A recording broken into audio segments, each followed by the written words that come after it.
அரிசி மாவு, கருப்பட்டி வெல்லம், வாழைப்பழம், தேங்காய், ஏலக்காய் இதெல்லாமே சேர்த்து நம்ம இன்றைக்கி ஒரு பாரம்பரியமான இனிப்பு பணியாரம் தாங்க பார்க்க போகிறோம். அதை எப்படி செய்யலான்றது பார்க்கலாமா? ஃபர்ஸ்ட்டு நீங்கள் பச்சரிசி நல்லா ஒரு 4 மணி நேரம் ஊற வச்சு கழுவி எடுத்துக்கோங்க. அதுக்கப்புறமா அதை நல்லா மிக்ஸி ஜாரில் போட்டு கிரைண்ட் பண்ணணும். அது கூட என்னெல்லாம் சேர்க்கலான்றதை நான் சொல்கிறேன். அதுக்கு முன்னாடி கருப்பட்டி வெல்லமும் நல்லா இடித்து எடுத்து ஓரமாக வச்சுருங்க.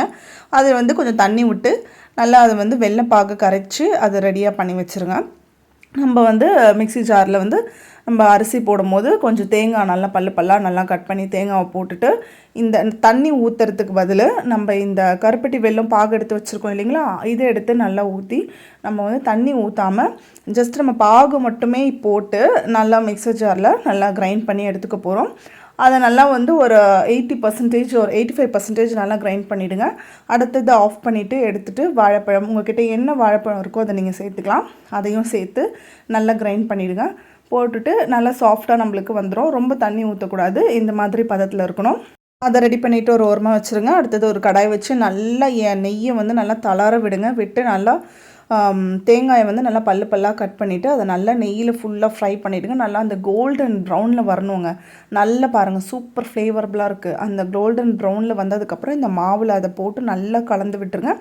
நல்லா கலந்துட்டு கொஞ்சமாக உப்பு சேர்த்துக்கலாம். கொஞ்சம் உப்பு சேர்த்துட்டு அதுக்கப்புறமா நான் ஏலக்காவும் சுக்கும் ரெண்டுமே இடித்து நல்லா பவுடர் பண்ணி எடுத்து வச்சுருக்கேன். அதையும் நம்ம சேர்த்துக்கலாம். நீங்கள் தனித்தனியாக இருந்தாலும் அப்படி தனித்தனியாகவும் போட்டுக்கலாம். ஸோ நான் ரெண்டுமே ஒன்றாவே சேர்த்து அரைச்சி எடுத்துக்கிட்டேன். போட்டுட்டு கொஞ்சமாக நம்ம இட்லிக்கு யூஸ் பண்ணுற சோடா மாவு, நம்ம சோடா மாவு இப்போ நீங்கள் யூஸ் பண்ண வேண்டாம்னு நினச்சிங்கன்னா நீங்கள் ஒரு 4 மணி நேரம் திரும்பவும் மூடி வச்சிடணும் அந்த மாவை. அதுக்கப்புறம் தான் சமைக்க ஆரம்பிக்கணும்.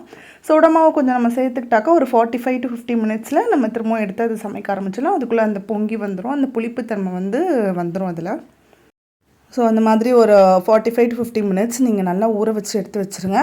அதுக்கப்புறம் நீங்கள் ஓப்பன் பண்ணி பார்த்தீங்கன்னா மாவு நல்லா இன்னும் கொஞ்சம் உப்பெல்லாம் உங்களுக்கு அதை கரண்டியில் நான் கலரும் போதே தெரியுது பாருங்கள். ஃபஸ்ட்டு இருந்ததுக்கும் இப்போ இருக்க கன்சிஸ்டன்சியும் நல்லா திக்காக இருக்குது.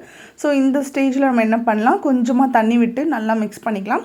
மிக்ஸ் பண்ணிவிட்டு நீங்கள் குழி பணியாரம் இதை வச்சுருங்க. அந்த பேன் வச்சுட்டு அதில் நல்லா நெய் விடுங்க. நல்லா பாதி குழி வரைக்குமே நல்லா நெய் விட்டுருங்க.